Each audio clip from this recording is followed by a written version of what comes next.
So let's go on to our next step. So remember that your empathy map is an ongoing exercise. And I really would recommend getting a piece of poster board and making a quadrant map on there and post-it notes and keep it in your studio so that you can keep adding to it over time. And you can rearrange those post-it notes. It really helps when you're writing stuff. But go for making it a bigger thing that you can stick notes up on. And if you're putting post-it notes on, you can throw things away when you decide they don't apply and are irrelevant or it doesn't fit in with what you're doing. Look back at that and think about what are the pains and the gains. So when you look at the overall empathy map, what are their pain points? Remember I said we're not going to paint a painful picture, but you need to know what their pain points are. We talked about the feelings, the general feelings, the malaise, the negative feelings that people have right now. Those are pain points. Those are things that you can allay with either your art or your online workshop course offerings. What are the gains? What are the things they want to have happen? What's their ideal outcome?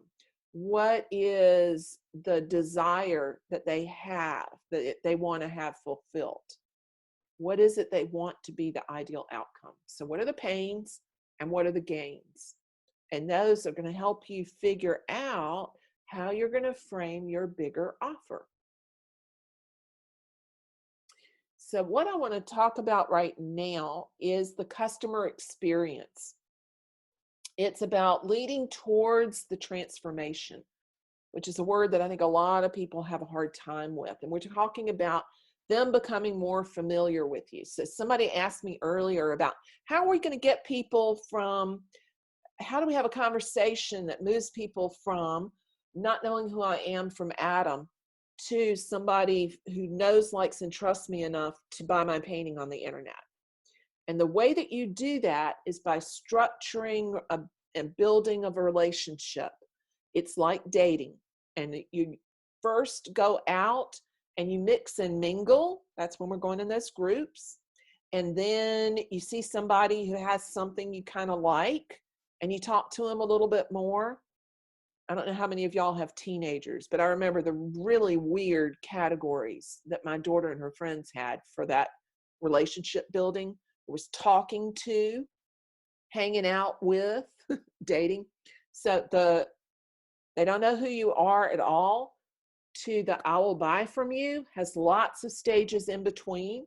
And where people make lots of mistakes is that they go straight from I don't know who you are to buy my painting or sign up for my course. And when you do that, you really are kind of like asking people to marry you on the first date. So you don't want to do that. You want to create this kind of gentle building relationship with potential customers. And they call that the customer journey. And that happens by people finding your product online. Actually happens by people finding your product online. Getting to know there is that kind of product online. Then deciding whether or not they're going to buy that product. Then they buy the product. And this is where a lot of people stop. But this is, if you take the next two steps, this is how you build your 1,000 true fans. So you don't want your experience with your perfect people to stop at the purchase. You want it to continue. So you want stage 4 to happen. You want them to experience what it's like to be in your tribe. And you want it to be wonderful. And that's where we talk about bonuses. And that's something that goes back to the, like, I'll help you figure out how to hang your art. I'll help you figure out how to rearrange the paintings you have. I'll help you rearrange your collection. That's the experiencing the brand. It's the other touch points you might have with your customer with your ideal client after they buy. We're going to nail some of those down in a second. Then they become a loyal client, a loyal customer, a true fan. So you can send notes to your previous purchasers, your previous buyers. You can send them little gifts. If somebody's bought $1,000 painting, don't you think they're way more likely to come back for another one if you stay in touch with them and if you send them a little Cersei every now and then? Don't know what a Cersei is? They're fantastic for client-customer relationships. And it's a South Carolina thing, a low country South Carolina thing. It means a little gift, a little tiny present, a token of your affection. And we call them Cerseis for a little surprise. It's something people don't expect to get. When you send your ideal client Cerseis, it lights up their day. And who doesn't need a Cersei in the middle of what we're going through right now?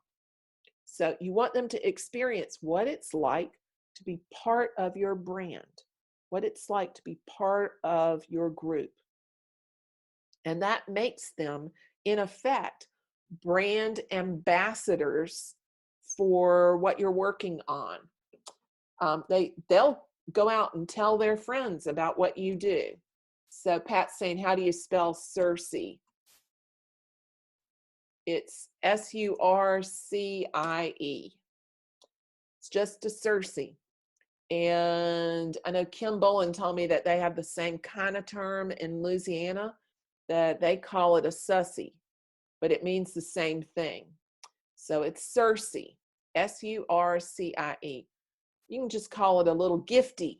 I like that too, Gwen. It means the same thing. It means a little token of your affection. It's a surprise. It's something that is not what they normally would get. Sally says it's a sussy in Virginia.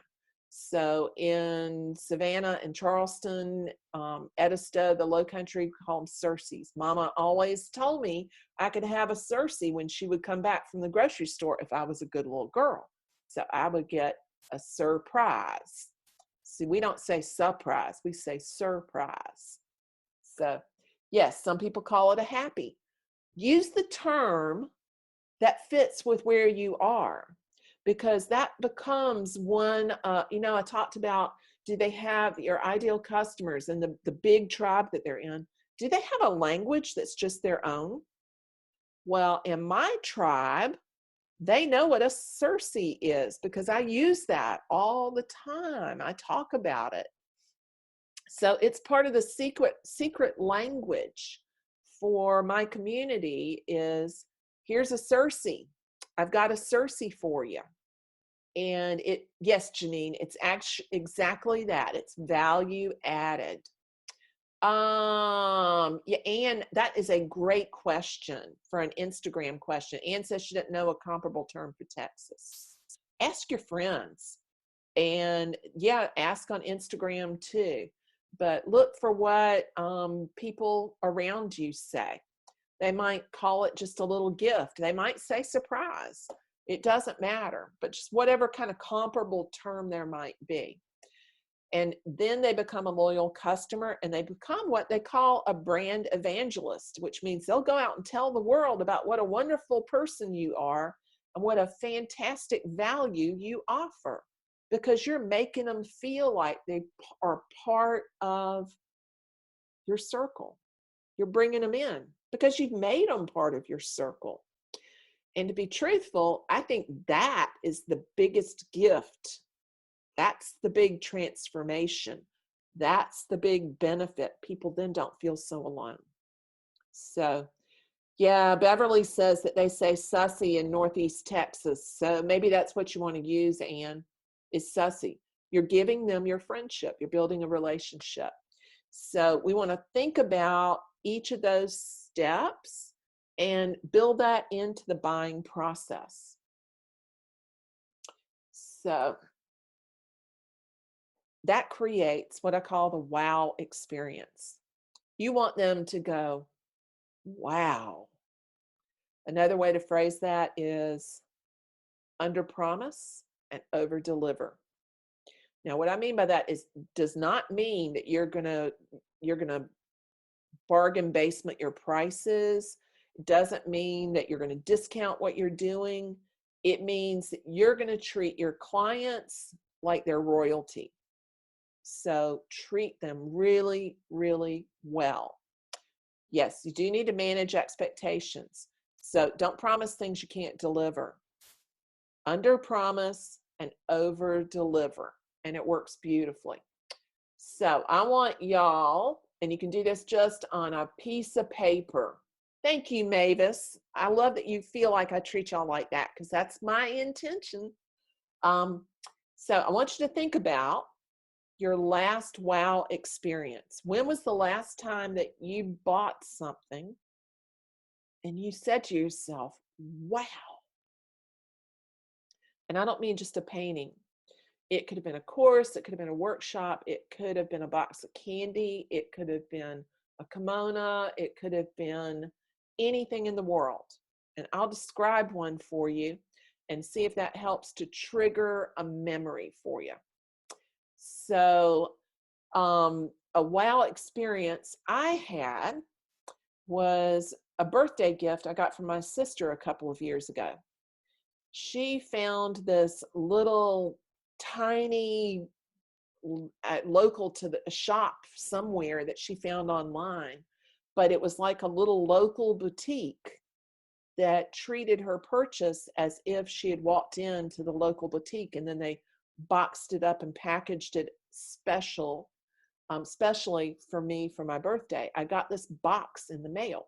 I opened up the cardboard box, and inside was a wooden box. And that wooden box had this gorgeous bow wrapped and tied around it.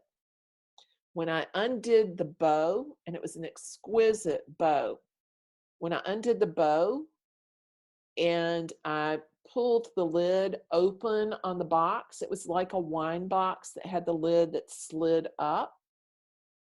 Inside was a tissue paper package, and it was the same color as the bow that was on the outside of the box. And when I opened the tissue paper package, and the tissue paper package was also wrapped with ribbon, and it had a seal on it, a wax seal.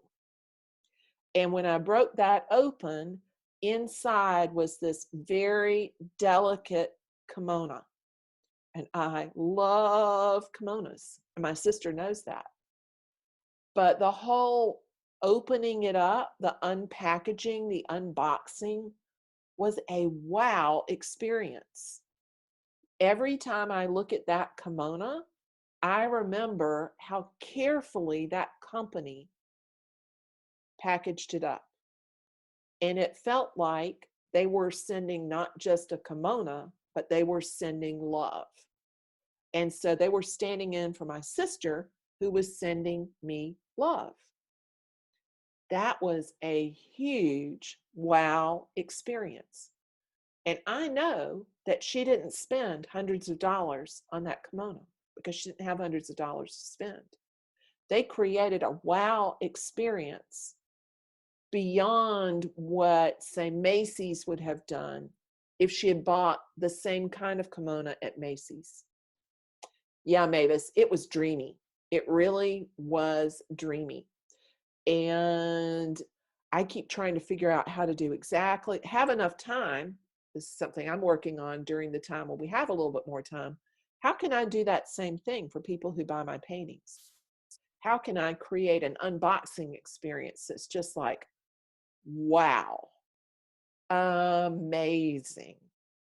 Yeah, I know. Now you want one, Angie? They were so fantastic. So think about a wow experience. Donna says a gallery sent us a book about an artist we bought a painting, whose painting we bought. Yeah, that's a wow experience. So things that you can do that are going to create a wow experience. For one thing, make your customer feel like they're brilliant from the very first moment rather than feeling like they're stupid. So one of the reasons people get anxious going into galleries is they feel like they're stupid. They don't know enough about art. Well, how can you make them feel brilliant? Ask them what they are looking for. Ask them what they need. Ask them what they desire. Ask them questions that reflect that they're actually pretty smart and that you are sympathetic with them. Yep, Sarah, that was a Cersei. So Sarah was in the membership, in Artwork Living's paid membership, and we've switched around what we do for Cersei's, but there was a point there where we did physical Cersei's every month to the people who were the most active in the membership that month. And so we sent out, for a few months, we sent out little sketchbooks as Cersei's. So yeah, we did that to a bunch of friends.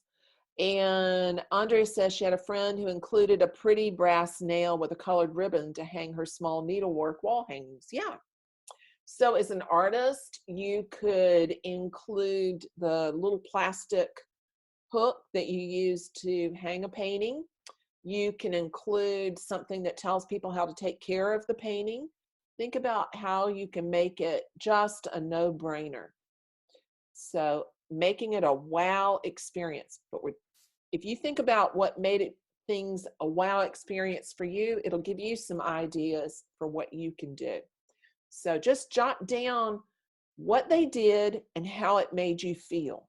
The feeling part's important. Remember I said that when I unboxed that kimono, it made me feel loved because of the way they had packaged it up. Not only from my sister, but that it felt like they loved their customers who purchased and the people they were sending things to.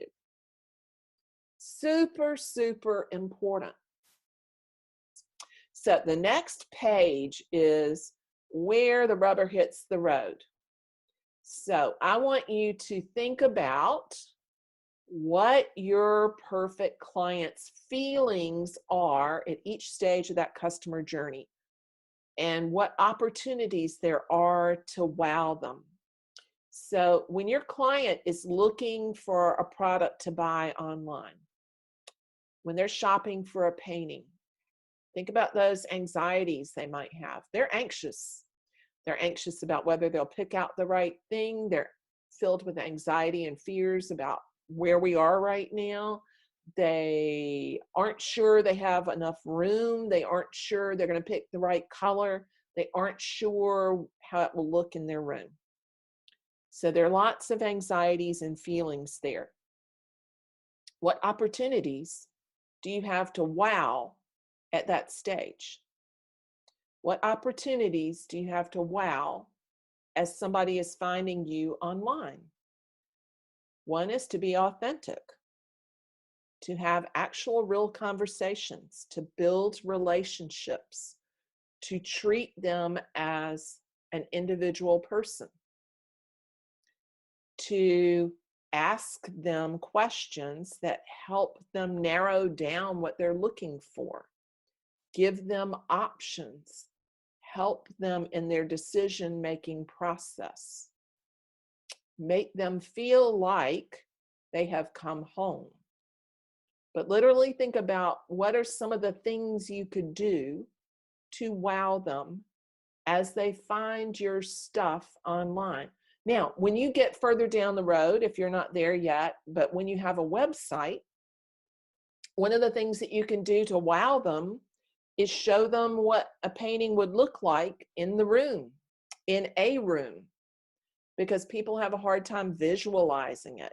So if they have a choice between artist A over here, who just posts a picture of the painting with everything else cropped out, and they can't tell what the scale is on the painting, and artist B over here, who shows them the painting with all the details cropped out, and an image of what that painting looks like in a room, so they get a feeling of the scale, that's going to help move them further down that path. There are all kinds of ways to do that, Sally. FASO, some of the templates will allow you to show what an artwork looks like in a room. There are also mock-ups that you can get online that allow you to plug the painting into a room, a photo of a room. You just have to make sure that you're doing it to scale, so that you don't want to make a 6 by 8 inch painting look like it's 6 by 8 feet. So you could show them what it would look like in certain frames. That's so individual, Steed. Steed's asking about the framing question. Do you think it helps your clients decide when it's framed? I think that's a question to ask your perfect people. I don't do that. It might help mine more. You just have to test it with your audience. Each audience is going to be different, mainly because I don't frame anymore. So I don't want to have to go purchase frames and put them on the paintings before I ship them out, which is then going to cost me more to ship. So it's just not something I want to mess with. But for some clients, it might make a difference. So you can help them decide on what frame is going to be the best. If that's something that they're worried about, that they are concerned they can't figure out on their own, yeah, it could definitely be something that would make a difference. And if you're going to create mock-ups of what a painting would look like in the frame, then you need something like Photoshop to create that, or Canva. Canva is a free tool on the internet, and you can use that to do that. There's also Gimp. So it would be Photoshop, Canva, or Gimp. Gimp is free open source software that you download onto your computer, and it does the same thing as Photoshop. It's just not as sexy or pretty. Canva does a lot of the same things, but it's a software that you access online, and they have a free version, so you can use that. But you could pop the image of the painting into a frame and show them what it would look like that way. So that just alleviates their concerns. Then think about, how are they going to feel as they're deciding whether or not to buy? What might be some of the fears that people have at that stage? Can I return it if it doesn't work in my house? What is it going to look like? How big is it going to be? Think about the things that would stop them from buying it. The fears, the feelings, the thoughts, the beliefs that would stop them from buying it. And what opportunity do you have to wow them? We're going to go into more details on that in a minute, but one of the ways that you can wow them is by having a generous guarantee or return policy. I don't want you to wow them with a cheap price. So don't give them an enormous discount on the art. I don't believe in discounting art. That's not a good thing to do. What you could give them is free shipping. You could discount the framing. You can, when you get back to the point you can go to see them physically, you can offer to help them hang the work so that you alleviate their concern there. If you are talking about bonuses and how you could help them see to how to put visualize the piece in the room, you can use those software that we just talked about. You could ask the client to send you a photo of the room, and you can pop the artwork into the room using Photoshop, Gimp, or Canva and send it back to them. You can get them to send you an image of the wall they want to hang it on with all of the scattered artwork, and you can put it into Photoshop, Canva, or Gimp and rearrange it for them so that it's more attractive. All of those things that will help. Yeah, you could give them a tote bag surprise, a tote bag as a surprise. That if it's a surprise, they're not going to know that it's coming. So you want to tell them when they're trying to decide whether or not to buy, they're comparing you to what else is out there. So what else is going to make them make the choice for you over somebody else? The next step is buying the product. How do you make the actual purchase special? It can be the packaging, like that company with the kimono. It can be notes that you include in the box. It could be how easy the actual purchase is. It could be the generous return policy. It could be all kinds of ways that you make the purchase a reality. It could be the payment plan that you have. You could offer layaway. You could offer payments that are split out over time if you're offering a workshop or a course. So all kind of things that you can do there that make that buying easier to have happen. You can take credit cards. You can take checks. You can take cash. All of the different ways that you take the payment becomes something that can differentiate and make your buying experience a wow factor. So if all you take is a check, you potentially could lose customers who want to use a credit card or customers who want to use cash. So you need to have options there. It's like when people are buying online, it's easier if they can pay by credit or PayPal. Again, I would not include Venmo. Don't do that. I think it's a bad practice. Experiencing the brand, that's the Cersei. What do you think your client is feeling after they've gotten the product, and how do you want them to continue feeling? You want them to feel loved on. I have a mentor who talks about loving on your tribe, and he does that big time. So you want to do that too. Don't stop after people have bought.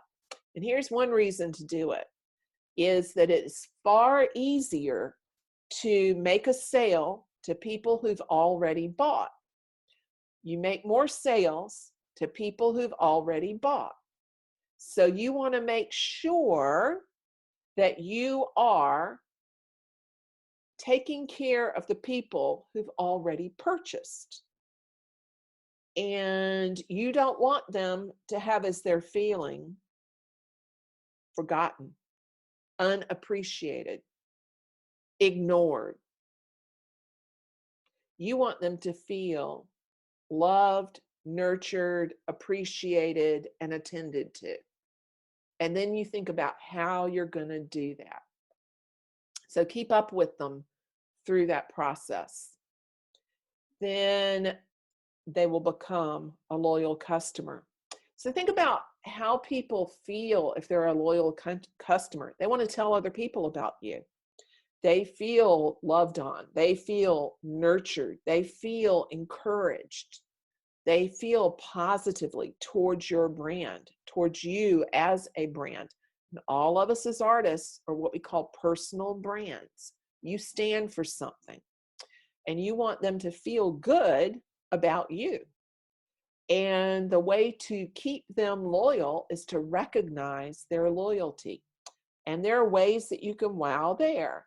So think about, okay, there's a company that I buy clothing from at times.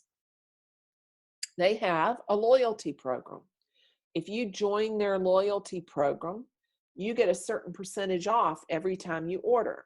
Now, don't discount your art, but you could have a loyalty program where if people come back and buy another painting, they are going to get free shipping. You could have a loyalty program where they get first peek at any new collections of paintings. You could have a loyalty program where you offer potential students an early bird price on a course that's going to open. So think about how you can encourage them to continue being a loyal customer and wow them so that they want to come back for more and they feel rewarded for doing that.